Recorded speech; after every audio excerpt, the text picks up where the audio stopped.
Hello ಸ್ನೇಹಿತರೆ, welcome back to my channel. ಇವತ್ತು ನಾವು ಹೋಗ್ತಾ ಇದ್ದೀವಿ ಒಂದು ಮದುವೆ ರಿಸೆಪ್ಷನ್ನ ಅಟೆಂಡ್ ಮಾಡೋದಕ್ಕೆ. ಇದು ಯಾರ ಮದುವೆ ನೀವು ಗೆಸ್ ಮಾಡಿರೋದು ಕರೆಕ್ಟ್ ಇದೆ. ಸೊ ಬನ್ನಿ ಇವತ್ತು ಮೀಟ್ ಮಾಡೋಣ ಯಾವ ಯೂಟ್ಯೂಬರ್ ಅಂತ ನೋಡೋರಂತೆ. ಲಾಸ್ಟ್ ವ್ಲಾಗಲ್ಲಿ ಅಂದರೆ ಲಾಸ್ಟ್ ವ್ಲಾಗ್ ಅಲ್ಲ, ಈ ಮದುವೆ ರಿಲೇಟೆಡ್ ಒಂದು ವ್ಲಾಗನ್ನು ಶೇರ್ ಮಾಡಿದ್ದೆ. ಅದರಲ್ಲಿ ಹೇಳಿದ್ದೆ ಅವತ್ತು ಶೇರ್ ಮಾಡ್ಬೋದಿತ್ತು, ಬಟ್ ಅವರು ಮೊದಲು ಮದುವೆ ವ್ಲಾಗನ್ನು ಶೇರ್ ಮಾಡ್ತಾರೆ, ಅದಾದಮೇಲೆ ನಾನು ಮಾಡ್ತೀನಿ ಅಂತ ಹೇಳಿಬಿಟ್ಟು. So here is our meet with a YouTuber. ಮತ್ತು ನಾವಿರೋ ಏರಿಯಾಗೂ ಈ ಏರಿಯಾಗೂ ತುಂಬಾ ದೂರ. ಇದು ಸೌತ್ ಬ್ಯಾಂಗ್ಳೂರು, ನಮ್ಮದು ನಾರ್ತ್ ಬ್ಯಾಂಗ್ಳೂರು. ಸೊ ಅವರ ಮನೆ ಹತ್ರನೇ ಒಂದು ಹೋಟೆಲಲ್ಲಿ ರಿಸೆಪ್ಷನ್ನ ಅರೇಂಜ್ ಮಾಡಿದ್ರು. ಸೊ ಇದು ನೋಡಿ ಉಡುಪಿ ಗಾರ್ಡೇನಿಯಾ ಅಂತ ಹೇಳಿಬಿಟ್ಟು. ಸೊ ಈಗ ರೀಚ್ ಆಗಿದ್ದೀವಿ.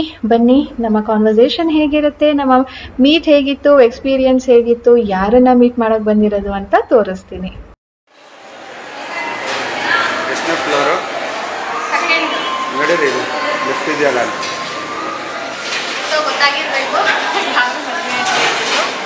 ಅವ್ರು ಯಾರು ಅಂತ ಹೇಳು. ಸ್ವಾತಿ ಗೌಡ ತಮ್ಮನ ಮದುವೆಗೆ ಬಂದಿದ್ವಿ. ಸೊ ತುಂಬ ಸರಿ ನೀವು ಕೇಳಿದ್ರಿ ಯಾಕೆ ಕೊಲಾಬ್ರೇಷನ್ ಮಾಡಿ ಅಂತ ಹೇಳಿ. ಸೊ ಹಾಗೇ ಇರಲಿಲ್ಲ, ಫೈನಲಿ ಇವತ್ತು ಬರೋಂಗಾಯ್ತು ನೋಡಿ.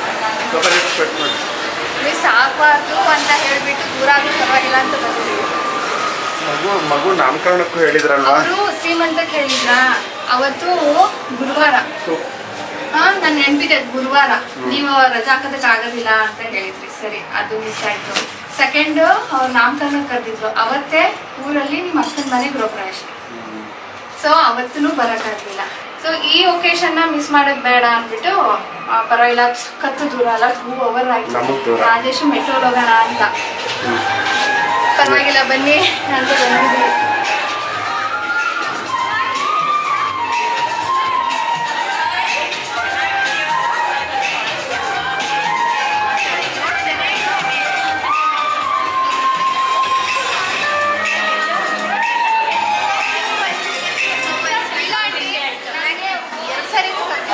ನನಗೆ ಬೇಜಾರವ, ಡ್ಯಾನ್ಸ್ ಚೆನ್ನಾಗಿದ್ದೀರಾ?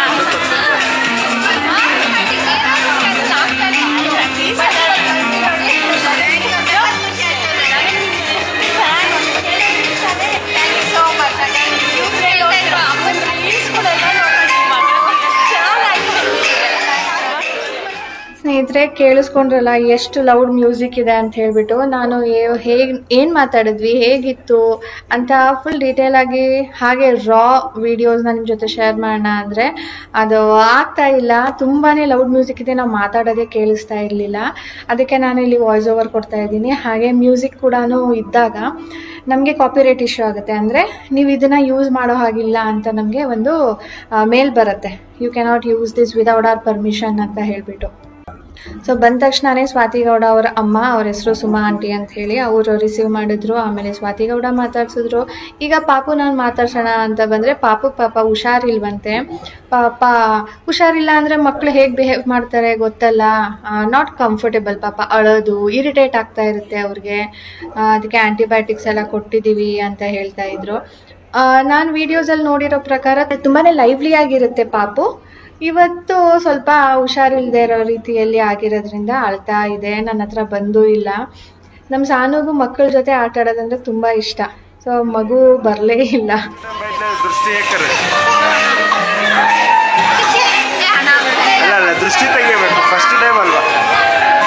ಸೊ ಇದು ಒಂದು ಕೊಡ್ತಾರಲ್ವ, ಇದಕ್ಕೆ ಏನಂತ ಹೇಳ್ತಾರೆ, ಮಗುಗೆ ನೋಡಕ್ಕೆ ಹೋದಾಗ, ಫಸ್ಟ್ ಟೈಮ್ ನೋಡಕ್ಕೆ ಹೋದಾಗ ಅವ್ರಿಗೆ ಏನಾದರೂ ಗಿಫ್ಟ್ ಕೊಡ್ತಾರೆ ಅಥವಾ ದುಡ್ಡು ಕೊಡ್ತಾರೆ ಅಲ್ವಾ, ಆ ಥರ ನಾವು ಕೂಡ ನಾಮಕರಣಕ್ಕೆ ಹೋಗಿದ್ದಿದ್ರೆ ಗಿಫ್ಟ್ ಕೊಡ್ಬೋದಿತ್ತು, ಬಟ್ ಹೋಗಿರ್ಲಿಲ್ವಲ್ಲ. ಫಸ್ಟ್ ಟೈಮ್ ನೋಡ್ತಾ ಇರೋದು ಪಾಪುಗೆ ಅಂದ್ಬಿಟ್ಟು ಸ್ವಲ್ಪ ದುಡ್ಡನ್ನು ಕೊಡ್ತಾ ಇದ್ವಿ. ಅಂದರೆ ದೃಷ್ಟಿ ತೆಗೆಯೋದು, ಅದೇನು ಏನು ಹೇಳ್ತಾರೆ ನೀವೇ ಹೇಳಿ.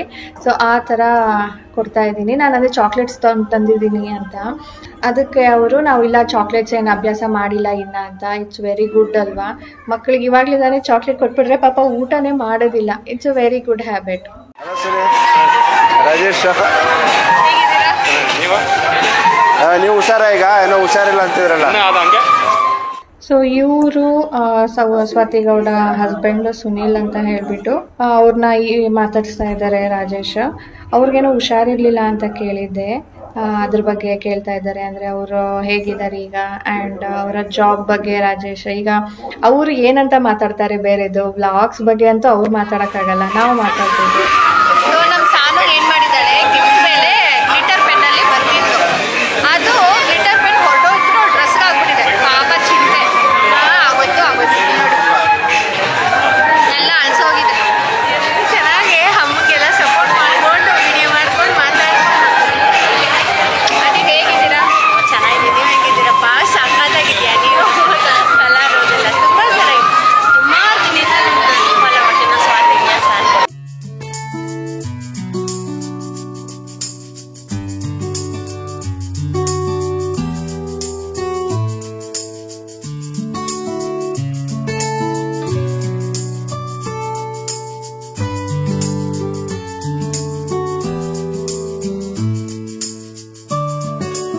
ಆಂಟಿ ಹೇಳಿದ್ದ ಕೇಳಿಸ್ಕೊಂಡ್ರಿ, ತುಂಬಾನೇ ಲೈವ್ಲಿ ಆಗಿ ಮಾತಾಡ್ತಾ ಇದ್ರು. And she was just sounding like my genuine follower ಅಂತ ಹೇಳ್ಬೋದು. ಎಲ್ಲಾನು ನೋಡ್ತೀನಿ, ಎಲ್ಲಾನು ನನಗೆ ಇಷ್ಟ ಆಗುತ್ತೆ. ನೀನು ಹೋದ ವರ್ಷ ಹೋಗಿದ್ದು ದುಬೈ ಟ್ರಿಪ್ಪಿಂದ ಹಿಡಿದು ಈಗ ರೀಸೆಂಟಾಗಿ ಹೋಗಿದ್ದು, ನಾನು ಜ್ಯುವೆಲ್ರಿ ಶಾಪ್ ಹೋಗಿದ್ನಲ್ಲ, ಅವತ್ತು ಮಾಂಗಲ್ಯ ಚೈನ್ ಮಾಡಿಸಿ ಹಾಕಕ್ಕೆ ಹೋಗಿದ್ದೆ, ಅದೂ ಕೂಡ ನೋಡಿದ್ದೀನಿ. ರೀಲ್ಸ್ ಕೂಡ ನೋಡ್ತೀನಿ, ತುಂಬ ಚೆನ್ನಾಗಿರುತ್ತೆ, ನಾನು ಮೊದಲಿಂದನೂ ಫಾಲೋ ಮಾಡ್ತಾ ಇದ್ದೀನಿ ಅಂತ ಹೇಳ್ತಾ ಇದ್ರು. ತುಂಬ ಅಂದರೆ ತುಂಬಾ ಖುಷಿ ಆಯಿತು. Aunty was very lively and ತುಂಬಾ ಬ್ಯುಸಿ ಅಲ್ವಾ, ಗೆಸ್ಟ್ಗಳು ಬರ್ತಾ ಇರ್ತಾರೆ, ಅವ್ರನ್ನ ಕೂಡ ಮಾತಾಡಿಸ್ಬೇಕು. ನಾವು ಜಾಸ್ತಿ ಟೈಮ್ ಸ್ಪೆಂಡ್ ಮಾಡೋಕ್ಕಾಗಲಿಲ್ಲ, ಯಾಕಂದರೆ ನಾವು ಕೂಡ ಹೋಗಿದ್ದು ಸ್ವಲ್ಪ ಲೇಟೇ ಆಗಿತ್ತು. ಆ್ಯಂಡ್ ಸ್ವಾತಿ ಕೂಡ ಹೋಗೋದು ಬರೋದು, ಅಂದರೆ ಅಲ್ಲಿ ಯಾರಾದರೂ ಫೋಟೋ ಕರೀತಾರೆ, ಅಲ್ಲಿ ಯಾರಾದರೂ ಬರ್ತಾರೆ, ಅವ್ರಿಗೆ ಕೂಡ ಮಾತಾಡಿಸ್ಬೇಕು. ಸೊ ಆ ಥರ ಆಗ್ತಾ ಇತ್ತು. ಚೆನ್ನಾಗಿತ್ತು. ಹೋಗಿದ್ದು ಮಾತಾಡ್ಸಿದ್ದು ಅದನ್ನೇ ಹೇಳ್ತಾ ಇದ್ದೆ. ಪಾಪ ಸ್ವಾತಿ ತುಂಬ ಸರಿ ಹೇಳಿದ್ರು ಬನ್ನಿ ಅಂತ, ನನಗೆ ಬರೋಕ್ಕಾಗಲಿಲ್ಲ. 2 times ಕೂಡ ರೀಸನ್ ಕೊಟ್ಟಿದ್ದೆ. ಗುರುವಾರದೊತ್ತು ರಾಜೇಶ್ಗೆ ಅಟ್ ಎನಿ ಕಾಸ್ಟ್ ಅವರು ಅಟೆಂಡ್ ಮಾಡಲೇಬೇಕು ಆಫೀಸು. ಅವತ್ತು ಅವ್ರಿಗೆ ಸೈನ್ ಆಫ್ ಇರುತ್ತೆ, ಮೀಟಿಂಗ್ಸ್ಗಳು ಹೋಲ್ ಡೇ ಮೀಟಿಂಗ್ಸ್ ಇರುತ್ತೆ ಅವರ ಸೀನಿಯರ್ಸ್ ಜೊತೆ. ಸೊ ಅದನ್ನು ಅವರು ಸ್ಕಿಪ್ ಮಾಡೋ ಹಾಗೆ ಇಲ್ಲ, ಯಾಕಂದರೆ ಅವ್ರ ಕೆಳಗಡೆ ಯಾರು ಕೆಲಸ ಮಾಡ್ತಾರೋ ಅವ್ರದ್ದೆಲ್ಲ ರಿಪೋರ್ಟ್ ಇವರೇ ಕೊಡಬೇಕು. ಹಾಗಾಗಿ ಗುರುವಾರ ರಜೆ ಹಾಕೋಕ್ಕಾಗಿರಲಿಲ್ಲ. ಮತ್ತು ನೆಕ್ಸ್ಟ್ ಅವರು ಬರ್ತಡೇ ಕರೆದಾಗ ಅವತ್ತು ಅಕ್ಕನ ಮನೆ ಗೃಹ ಪ್ರವೇಶ ಇತ್ತು ಊರಲ್ಲಿ. ಸೊ ನಾವು ಅಲ್ಲಿಗೆ ಅಟೆಂಡ್ ಮಾಡೋದಕ್ಕೆ ಹೋಗ್ಬಿಟ್ಟಿದ್ವಿ. ಅವಾಗ ಕೂಡ ಬರೋಕ್ಕಾಗಲಿಲ್ಲ. ಅದಾದ್ಮೇಲೆ ನಾನು ಹೇಳಿದ್ದೆ ನೋಡಿ, ಮಿಸ್ ಆಯಿತು, ಮನೆಗಾದರೂ ಹೋಗೋಣ ಅಂತ ಅಂದ್ಕೊಂಡಿದ್ದೀನಿ ಅಂತ.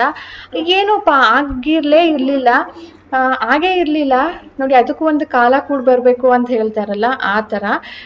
ಈಗ ಅವರು ನನಗೆ ಇನ್ಸ್ಟಾಗ್ರಾಮಲ್ಲಿ ನನಗೆ ಇನ್ವಿಟೇಷನ್ ಕಳಿಸಿದ್ದು.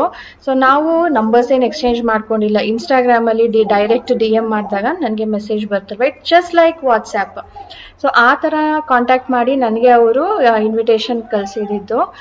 ನೀವು ಕೂಡ ಕೊಲಾಬ್ರೇಷನ್ ಮಾಡಿ ಮೀಟ್ ಮಾಡಿ ಯೂಟ್ಯೂಬರ್ನ ಅಂತ ಹೇಳ್ತಾ ಇದ್ರಲ್ವಾ. ಹಾಗಾಗಿ ಇನ್ವಿಟೇಷನ್ ಬಂದಾಗಲೂ ನಾವು ಹೋಗಲಿಲ್ಲ ಅಂದರೆ ಅವರು ನಮ್ಮ ಬಗ್ಗೆ ಏನು ಅನ್ಕೊಳ್ತಾರಲ್ವಾ, ಹಾಗೆ ಅನ್ಕೊಳ್ತಾ ಇದ್ದೆ ನಾನು. ಅಯ್ಯೋ ಏನು ಅನ್ಕೊಳ್ತಾರೋ, ಕರೆದ್ರೂ ಬಂದಿಲ್ಲ ಅಂತ ಅನ್ಕೊಳ್ತಾರಲ್ವಾ ಅಂತ ಹೇಳಿಬಿಟ್ಟು. ಹಾಗಾಗಿ ಈ ಸರಿ ಬೇಡ, ಮಿಸ್ ಮಾಡೋದು ಬೇಡ, ಹೋಗಿ ಬರೋಣ ಅಂತ ಬಂದಿದ್ದೀವಿ. ಈಗ ನೋಡಿ, ನ್ಯೂಲಿ ವೆಡ್ ಕಪಲ್ಸ್ ಮದುವೆ ಆಗಿ 2 ದಿನ ಆಗಿದೆ. ಅಂದರೆ ಇವರು ದೇವಸ್ಥಾನದಲ್ಲಿ ಸಿಂಪಲ್ ಆಗಿ ಮದುವೆ ಮಾಡ್ಕೊಂಡಿದ್ದಾರೆ. ಅದಾದಮೇಲೆ ಒಂದು ರಿಸೆಪ್ಷನ್ ಫ್ರೆಂಡ್ಸ್ ಆ್ಯಂಡ್ ಫ್ಯಾಮಿಲೀಸ್ಗೆ ಕೊಡ್ತಾ ಇರೋದು. ಮದುವೆಯಲ್ಲಿ ಹೇಗಿತ್ತು ಅಂತ ಗೊತ್ತಿಲ್ಲ, ನಾವು ಹೋಗೋಕ್ಕಾಗಲಿಲ್ಲ. ಅದು ಕೂಡ ವೀಕ್ ಡೇಸ್ ಇತ್ತು. ರಿಸೆಪ್ಷನ್ ಕೂಡ ತುಂಬ ಜನ ಇರಲಿಲ್ಲ, ಮೇ ಬಿ ಆಮೇಲೆ ಜಾಯ್ನ್ ಆಗ್ತಾರೋ ಏನೋ, ಬಟ್ ಚೆನ್ನಾಗಿತ್ತು. ಹಾಗೆ ಒಂದು ಫೋಟೋ ಆದಮೇಲೆ ನಾನು ಅವ್ರಿಗೆ ತಿಳಿಸ್ತಾ ಇದ್ದೀನಿ, ನಾನು ಇವಾಗ ಹೊರಡ್ತೀನಿ, ಯಾಕಂದರೆ ನಾಳೆ ಮತ್ತೆ ಸ್ಕೂಲ್ ಇದೆ, ನಾವು ಇಲ್ಲಿಂದ ಹೋಗೋದು ಮತ್ತೆ 2 hour ಆಗುತ್ತೆ, ತುಂಬಾ ಲೇಟ್ ಆಗಿಬಿಡುತ್ತೆ. ನಾನು ಈಗ ಜಾಸ್ತಿ ಟೈಮ್ ಸ್ಪೆಂಡ್ ಮಾಡೋಕ್ಕಾಗೋದಿಲ್ಲ. ನೀವು ಕೂಡ ಬನ್ನಿ ನಮ್ಮ ಮನೆಗೆ.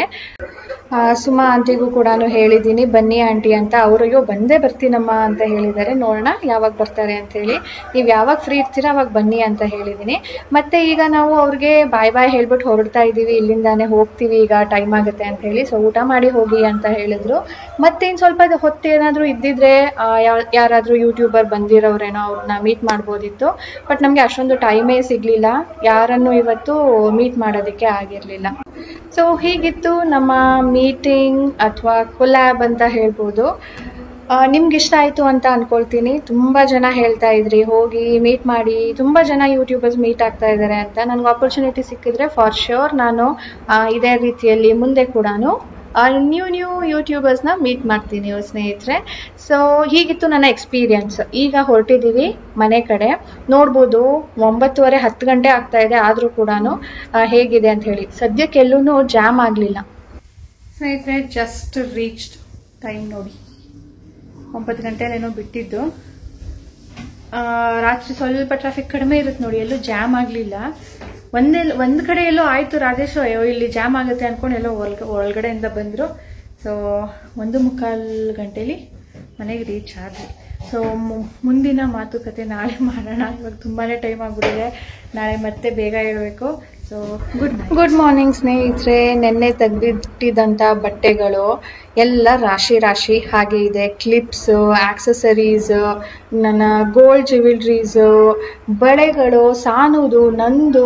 ಓ ಮೈ ಗಾಡ್. ಇವತ್ತು ಬೆಳಿಗ್ಗೆ ಸಾನುಗೆ ಸ್ಕೂಲಿಗೆ ಕಳಿಸ್ಬಿಟ್ಟು ನಾನು ಇದನ್ನು ಕ್ಲೀನ್ ಮಾಡೋದಕ್ಕೆ ಬಂದಿದ್ದೀನಿ. ನನ್ನ ಮಗಳೇ ಹೇಳ್ತಾ ಇದ್ಲು, ಏನು ಮಮ್ಮ ಹಿಂಗಾಗ್ಬಿಟ್ಟಿದೆ ರೂಮು ಅಂತ ಹೇಳಿಬಿಟ್ಟು. ಮೊನ್ನೆ ದೇವಸ್ಥಾನಕ್ಕೂ ಹೋಗಿದ್ವಾ, ಅದರದ್ದು ಬಟ್ಟೆಗಳು, ರೇಷ್ಮೆ ಸೀರೆ ತಕ್ಷಣನೇ ಎತ್ತಿಡೋಂಗಿಲ್ಲ ಅಲ್ವಾ ಒಳಗಡೆ. ಸೊ ಅದನ್ನು ಕೂಡ ಇಲ್ಲೇ ಇಟ್ಟಿದ್ದೀನಿ. ಬಟ್ಟೆಗಳ ರಾಶಿ ಅಂತಾನೆ ಹೇಳ್ಬೋದು, ಹಾಗಾಗ್ಬಿಟ್ಟಿತ್ತು ಕತೆ. ಸೊ ಇದನ್ನ ಪೇಷನ್ಸ್ ಆಗಿ ಎತ್ತಿಡೋಣ ಅಂತ ಹೇಳ್ಬಿಟ್ಟು ಫಸ್ಟಿಂದ ಮಾರ್ನಿಂಗ್ ಈ ಕೆಲಸನ ತಗೊಳ್ತಾ ಇದ್ದೀನಿ. ನನ್ಗದು ಏನೋಪ್ಪ ಜಾಸ್ತಿ ಒಂದು ಕಡೆ ಕಸ ಅಂತ ಅನ್ಸಕ್ ಶುರು ಆಗ್ಬಿಡುತ್ತೆ, ಇದೇನಿದು ಹೀಗಿದೆ ಅಂತ ಹೇಳ್ಬಿಟ್ಟು. ಸೊ ಮೊದಲು ಅದನ್ನ ಕ್ಲೀನ್ ಮಾಡ್ತಾ ಇದ್ದೀನಿ. ಆ್ಯಂಡ್ ರೇಷ್ಮೆ ಸೀರೆಗಳು ನಮ್ಗೆ ಗೊತ್ತೇ ಆಗಿರೋದಿಲ್ಲ, ಆ ಥರ ಕರೆಗಳಾಗ್ಬಿಟ್ಟಿರುತ್ತೆ. ಅದನ್ನು ಅವಾಗ ಕ್ಲೀನ್ ಮಾಡಿದ್ರೇ ಅದು ಒಳ್ಳೆಯದು. ಇಲ್ಲಾಂದರೆ ಹಾಗೆ ಬಿಟ್ಬಿಟ್ರೆ ಅದಾದಮೇಲೆ ಡ್ರೈ ಆಗಿಬಿಡುತ್ತೆ, ಹೋಗೋದೇ ಇಲ್ಲ. ಅದಕ್ಕೆ ಚೆಕ್ ಮಾಡ್ತಾ ಇದ್ದೆ ಎಲ್ಲಾದರೂ ಕರೆಗಳೇನಾದರೂ ಆಗಿದೆಯಾ ಅಂದ್ಬಿಟ್ಟು. ಸೊ ನಿಮಗೆ ರೇಷ್ಮೆ ಸೀರೆಗಳು ಮನೇಲಿ ತೊಳೆಯೋದಕ್ಕೂ ಆಗೋದಿಲ್ಲ, ಡ್ರೈ ಕ್ಲೀನೇ ಕೊಡಬೇಕು. ನಾನು ಸಾನುಗೆ ಈ ಡ್ರೆಸ್ ಹಾಕ್ಸೋಣ ಅಂತ ಅಂದ್ಕೊಂಡಿದ್ದೆ, ಆಮೇಲೆ ಬೇಡ ರೆಡ್ ಆ್ಯಂಡ್ ರೆಡ್ ಹಾಕೋಣ, ಎಲ್ಲರೂ ಒಂಥರ ರೆಡ್ ಚೆನ್ನಾಗಿರುತ್ತೆ ಅಂದ್ಬಿಟ್ಟು ಮತ್ತೆ ಅದನ್ನು ಕ್ಯಾನ್ಸಲ್ ಮಾಡಿದೆ. ಈ ಡ್ರೆಸ್ ಆಲ್ಟರ್ ಮಾಡೋಣ ಅಂತ ನೋಡಿದೆ, ಆಗಲಿಲ್ಲ. ಅದು ತುಂಬಾ ಕೆಲಸ ಇಡ್ಸತ್ತೆ ಅಂದ್ಬಿಟ್ಟು ಅದನ್ನು ಕೂಡ ಹಾಗೆ ಇಟ್ಬಿಟ್ಟೆ, ಹಾಕಲಿಲ್ಲ. ಒಳ್ಳೇದೇ ಆಯಿತು. ಅಲ್ಲಿ ಯಾರೂ ಡ್ರೆಸ್ ಹಾಕಿರಲಿಲ್ಲ. ನಾನು ಅಂದ್ಕೊಂಡಿದ್ದೆ ಸ್ವಾತಿ ಮೇ ಬಿ ಡ್ರೆಸ್ ಹಾಕ್ಬೋದೇನೋ, ಗೌನ್ ಹಾಕ್ಬೋದೇನೋ, ಓನ್ಲಿ ರಿಸೆಪ್ಷನ್ ಅಲ್ವಾ ಅಂತ ಹೇಳಿಬಿಟ್ಟು. ಸೊ ಇನ್ನು ನಾನು ಏನು ಜ್ಯುವೆಲ್ರಿ ಹಾಕಿದ್ನೋ ಅದು ಕೂಡ ತೋರಿಸ್ತೀನಿ, ಯಾಕಂದರೆ ತುಂಬ ಜನ ಅದ್ರ ಬಗ್ಗೆ ಕೇಳ್ತೀರಾ. ಇದು ನನ್ನ ಶಾರ್ಟ್ ನೆಕ್ಲೆಸ್. ನನ್ನ ಹತ್ರ ಯಾವುದೂ ಸ್ಟೋನ್ಸ್ ಯಾವುದೂ ಇರಲಿಲ್ಲ ಅಂದ್ಬಿಟ್ಟು ನಾನು ನಮ್ಮ ಮನೆ ಗೃಹ ಪ್ರವೇಶದ ನೆನಪಿಗೋಸ್ಕರ ನಾನು ಇದನ್ನು ತಗೊಂಡಿದ್ದೆ. ಅಲ್ಲಿ ರೂಬಿ ಇದೆ, ಒಂದು 2 ಅಥವಾ 3 ರೂಬಿ ಇದೆ, ಮುತ್ತುಗಳಿದೆ, ಹಾಗೆ ವೈಟ್ ಸ್ಟೋನ್ಸ್ ಇದೆ. ಅದರ ಜೊತೆ ವೈಟ್ ಸ್ಟೋನ್ಸು, ರೂಬಿ, ಇದು ರೂಬಿ ಅಲ್ಲ, ಇದು ರೆಡ್ ಸ್ಟೋನು, ಹಾಗೆ ಮುತ್ತು ಅದು ಇರೋ ಅಂಥ ಒಂದು ಇಯರಿಂಗ್ನ ಪೇರ್ ಮಾಡಿದ್ದೆ. ಇದು ಕೂಡ ನಾನು ಸ್ವಲ್ಪ ದಿನದಲ್ಲೇ ತಗೊಂಡಿದ್ದು. ಸೊ ಸ್ನೇಹಿತರೆ, ಇದರೊಂದಿಗೆ ನನ್ನ ಇವತ್ತಿನ ವ್ಲಾಗ್ ಕೂಡ ಎಂಡ್ ಮಾಡ್ತೀನಿ. ಹೋಪ್ ನಿಮ್ಮೆಲ್ಲರಿಗೂ ಇಷ್ಟ ಆಗಿದೆ ಅಂತ. ಇಷ್ಟ ಆಗಿದ್ರೆ ಪ್ಲೀಸ್ ಲೈಕ್ ಮಾಡಿ, ಶೇರ್ ಮಾಡಿ. ವಿತೌಟ್ ಸಬ್ಸ್ಕ್ರೈಬಿಂಗ್ ನೋಡ್ತಾ ಇದ್ರೆ ಪ್ಲೀಸ್ ಸಬ್ಸ್ಕ್ರೈಬ್ ಮಾಡ್ಕೊಳ್ಳಿ. ಬಾಯ್ ಬಾಯ್ ಸ್ನೇಹಿತರೆ.